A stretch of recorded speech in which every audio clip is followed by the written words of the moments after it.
Hello, this is Yolanda from Your Own Pick, and we're here today with the one and only BABii. Hey, Hello. how's it going? I'm good. How are you? I'm good, thank you. Great. We're so glad that you're here in China and doing your second tour. Can you give us a brief introduction of who you are and what you do? I'm BABii. I'm an electronic musician. I make concept albums about things I'm interested in. Just try and have fun. I love it. So your name is pronounced BABii rather than baby. Either way? I don't really care. Okay. Yeah. I tried to nail your name so hard, and I was like, okay, it's BABii. Yeah, because it's like a mixture of like the way Right. I say it on the internet and other Exactly. people say it on the internet, so I don't really mind. It's totally Okay, fine. I'll go with It's that. both. I pronounce everything wrong, so. No, I love it, and especially like with your double text of eyes. I love that. Aw, It's in thank all you. of your text of songs and your Mostly, albums, right? mostly, yeah. I love It's that. It's slowly really unique. phasing out, but Exactly. yeah. But I yeah. love it. Thank It's you. And you recently released your third album, Daredevil 2000. You're taking Dante's Inferno as inspiration and depicting different sinners from hell, each song being a confession of a character. What are you trying to convey to us through the mouths of the villains? What are you trying to say? At first, I was just, I just wanted to play the villain. But while like kind of exploring it, especially like the stuff around the album, all of the kind of artwork and the world building, I kind of discovered this thing about like what it really means to be like a bad person and what creates like a bad person. And it's kind of this very circular situation where if you're in hell, whether that's on Earth or in a different realm, it kind of makes you into a bad person because you're trying to survive, right? I'm kind of like talking about survival, really.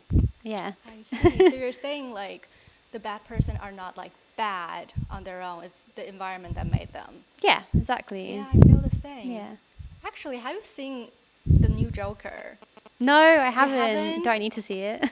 I mean, like a lot of people say it's bad, but I personally really love it. Yeah. It's like they're basically saying why he became a bad person, and it's like a really sad storytelling, with a lot of singing and Lady Gaga, of course. Yeah, yeah. But it's like it really moves me and it touches me. It feels like when you're in a really bad situation and how you feel everyone turned down on you. Yeah. But then you just you can have your super villain time.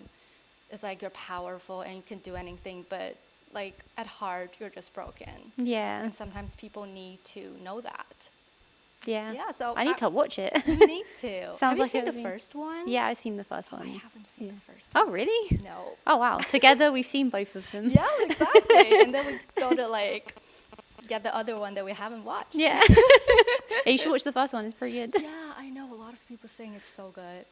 Gotta watch it tonight after your show. And speaking about world building that you mentioned earlier, I'm really fascinated how your previous projects are somehow all connected. Like you've created an ARJ based on your second album, Mirror, and with the following mixtape, Screamer, which I also love. Being set in the same fairyland, Batley Dunes Fun Fair. Is Daredevil 2000 also connected to your previous worldview? And can you like expect the future project of yours depicting a fantasy babyverse? Babieverse. Damn, you know quite a lot of stuff. That's I've done my impressive. research, Wow. But it's impressive. Most people don't know that. I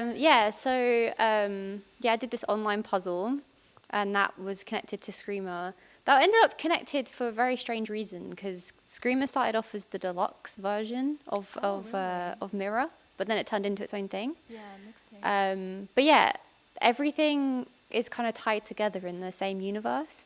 So everything is kind of exists in hell, basically. Everything. Yeah, except even the fun rides. yeah, there's a fun fair. So I have a map, on my website, and it's got the fun fair on it too. Everything's connected. Yeah, and then I guess like in Mirror, there's like a reflection of the world. It's like the light side of the upside down dark. world. Yeah, kind of Stranger Things vibes, I guess. But like the opposite, it's like nice on the other side. So it's all very much connected together. Then That's is crazy that you know that. Daredevil- Yeah. Sorry. Is Daredevil 2000 like also in the map somewhere, or is it like a That kind of, different thing? it's like the more like complete universe, I would say. Yeah, so like the other albums are kind of like locations in this universe.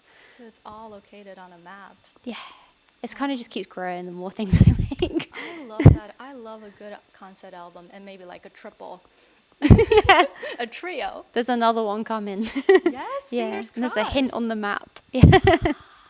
Yeah. I love that. Thank you so much for sharing that. Also, ever since your first album, Hide, your sound has become much grander, more sophisticated, and detailed. Like, how have you progressed sonically? Oh. Your sound. Okay, so Hide was like my first ever thing that I made like by myself. So it Right. was kind of, I didn't really know what I was doing. So it was kind of easy to progress from there. I kind of like couldn't really make the music that I wanted to make, which kind of turned into something interesting, I think. But yeah, I'm slowly like getting to the point where I'm actually making the music that I want to make. So I can like think of an idea and then I can create that idea. Whereas Right. before it was like I was trying to do something, but I was never quite succeeding. Collaborating definitely helps as well. Yeah. Yep. So you may say that Hide was your personal like project. Not a lot of collaborations. You were doing it on your own. I think it was 100% just me. Yeah, yeah. And then Mirror was almost like 100% me. I had like one collaboration on there. And then it got out of control. Umru there? Yeah, or- yeah. Yeah. I Damn, love you know that your sound. stuff. I love Umru too. I saw him perform actually. Oh, yeah, it was in recently, Beijing. right? Yeah, Yeah. with Bluzz Boy. Yeah, yeah. It was so good. Oh, I haven't Wow. seen him in ages. Okay, that makes a lot of sense. Talking about collaborations, like ever since Mira, you've been collaborating with a lot of other artists, and in your new album, I think got the most collaborators, like Yeah. Igloo Ghost, Warp Stir Fellow, and how does this production go this time? It was pretty interesting. So I had about, I'd say like 40% of the record done before I really started like really collaborating. But the whole record was a bit of a struggle because I started it and then my dad passed away. That kind of, Sorry. thank you. But yeah, it all kind of threw me off and I got really bad writer's block. And I was like, damn, I need some people to help me here. Exactly. And it all started when I was in the studio with Warpster because I was on a tour in LA, like a tour of America, and I was in LA. And I just asked him. He was the only person that I decided to collaborate with while I was there because I already knew him and like we have like a really good like thing going on. And he just like my writer's block just like disappeared. He like fixed me somehow. He didn't even know that he did that or that I was having a problem at all.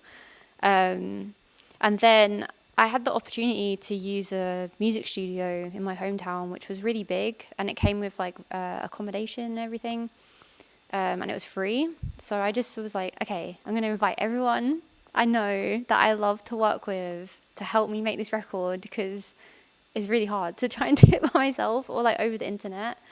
And so everyone ended up in the studio together, and I was just like a kind of a gentle boss, I guess. I love that. Yeah, and it was really good. It was like one of the funnest weeks of my life, I think. Wow. Yeah. And how long did it take? A week? Wow. Yeah, it was a week of intense, like 12-hour days. Writing camps. Yeah, literally, it was a writing camp. Wow. Yeah, it was so fun. Oh, don't want to make music in any other way anymore. But it feels like it's the best thing when you're like making music with your friends. Yeah, yeah. And like they knows exactly what you want. So like when you're collaborating with your friends, do they get like 100% what you want? Or sometimes you need to like, argue over that? And how did you be your gentle boss in that situation? There was no arguing at all. It was just like really fun. But yeah, you kind of have to stay open-minded when you're collaborating, I guess, and allow people to interpret like what you're trying to make in their own way, which is what makes collaboration interesting, I think. Also, because I'm crazy, I had like a whole PDF document with like the whole concept for the album and how like I imagined it sounding and all of these things. And then it was pretty open, to be fair. And then I just let everyone kind of do what they wanted. But sometimes there'd be like a song where I'm like, this isn't quite like the right vibe, and then I'd just be like, okay, let's pass it on to someone else. It was a bit like of a part. Do you know what pass the parcel is? Hot potato. There's like, oh, is it a game? yeah. So You like, just, but you have to it pass on? things around. Yeah. So there was like a lot of passing things around. So if someone wasn't quite getting it, I'd be like, okay, give it to someone else, and then they'll give the other thing to someone else. And Wow. yeah, that was how I was being bossy. It was just like telling people, you can't work on But this song gently. anymore. You should give it to this person to see what changes. Yeah. Wow. It sounds like you have a very good concept of what you want to do and achieve music-wise. Have you always been like collaborating with people? No, not until Screamer, really. Like, I was in a band before I did solo music, so like I'm like used to working with people. What genre was that band? Like dream pop.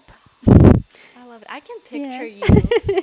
Were you like the lead singer or No, I was really shy then. Like I like was kind of like I sometimes did lead vocals, but I was very much more in the background. And my old best friend was the lead singer, and she was very like good. She was an amazing performer. She doesn't even do music anymore, which is really sad. But yeah. So I was like very much like a background character, but I do a lot of the songwriting. Yeah. So like That's the fun part. yeah. So when I made Hide and all those songs, I was kind of getting used to like being the entertainer, you know. I was very shy at first, but now I'm the complete opposite. Wow. Yeah. You can really change in that. You know, Yeah. sometimes I feel like I really need to be in control and you're just like scared of how things might go the wrong way or something. But like when you're working with people, it might change you. Yeah. Yeah. Or if you're just, I don't know, just putting yourself in uncomfortable situations is really important, I think. Exactly. Yeah. Do the brave thing all the time. Amen. Yeah. Go where it's scary. Yeah. Also, a follow-up question on that, like we're talking about collaborations, and I feel like personally, a lot of the artists today are doing a lot of collabs, and sometimes you'll have like a song with like 4 different people featuring on the track, like not even production-wise, just singing. Yeah. And you can sometimes tell that one is authentic, like those 2 people's elements clash really well together, but somehow others, I just feel like, you know, they're trying to jump on each other's audiences and get the hype and make, you know, like broaden the people that's going to listen to them. Yeah. And it's also the same with like some fashion brands and stuff. I guess. I don't know personally, but like how do you feel about that authenticity of collabing? I don't know. I guess like, you know, a lot it's all business really, but Yeah. like at the same time you're making art and the art should always come first. So if it doesn't feel authentic or if it feels like fake or something, then I don't know. Like I don't fuck with that. Like yeah. But we can tell that you're always very authentic. Yeah, on I your try to be. collaborations. Yeah. It like brings you into something that you shine brighter and you're like being more wholesome in the music. Yeah, 100%. I only That you're collaborate with making? people that I like love, like truly like love. Like big artists have like asked to collaborate with me or for me to sing on stuff, like huge people sometimes. And I just like I don't like the music, then I'm not gonna do it, you know. So yeah, I guess I'm very much an authenticity kind of person. You're gonna Yeah. say no to big names. Yeah, if you don't- I ain't no clout chaser. I'm in it for the art, you know. I love that. I love that. Yeah. And also a question on top of that is like you have a lot of collaborator friends, and your partner Igloo Ghost is also a great producer and musician. Yeah. Do you ever feel like you're lost in the echoes of others? Like how do you establish your own sound? I don't really know. So like I guess ultimately music is curation. Like it doesn't always have to like it doesn't matter how you make it. As long as you like curate it well and you've like chosen all of the elements, it's always going to sound like you. Like you don't have to like make everything from scratch or like make everything all alone for it to be like authentic to you personally, I don't think. And I used to think that was the only way you could actually do things and for things to sound like you. But it's actually not true, because it's like ultimately like any kind of art is just making choices, and if those choices are like, you know, real to you, then like it's always going to be you. Does that make sense? Yes. Yeah. It's like no matter the process, the means that you made, as long as the core is something that you want, Yeah. then you're going to go for it and it's your sound. Yeah, exactly, because you've chosen it. I love that. Yeah. Thank you so much, BABii, for having the conversation with me, and we look forward to you performing Oh, thank tonight. you. That was so fun.